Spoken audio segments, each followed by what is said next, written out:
శవ సాధన అని ఎప్పటి నుంచో ఉంది, ఇప్పుడు బహిరంగ చేస్తున్నారు. తాంత్రికులు భూత భవిష్యత్తు వర్ధమాన విషయాలు తెలుసుకున్న కొరకు శవ సాధన చేస్తారు. వారు ఒక శవం కింద అన్ని జీవాలు పోసినటువంటి బేతాళ యంత్రాన్ని మరియు ఇంకొన్ని రకాలైన సిద్ధమూలిక, ఇంక 2-3 రకాలైన సిద్ధమూలికలు ఉంచి శవంపై కూర్చుని శవ భేతాళ సాధన చేయడం ద్వారా అనేక మహత్తరమైన విషయాలు తెలుసుకుంటారని ప్రతీతి. ఇది నిజం కూడా. అలాగని మిమ్మల్ని చేయమని కాదు. గురువు లేకుండా ఇటువంటి విద్య జోలికి వెళ్ళకూడదు. ఈ విద్య ఇక్కడ మేము చెప్పేది ఇటువంటి విద్య గురించి తెలుసుకోమని మాత్రమే.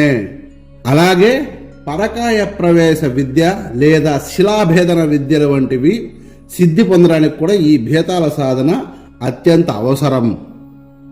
ఇంకా అనేక గుప్త నిధులకు ఈ భేతరుడు కాపలా ఉంటాడు. నిధి నిక్షేపాలు ఎవరైనా తీయదలుచుకున్న వారు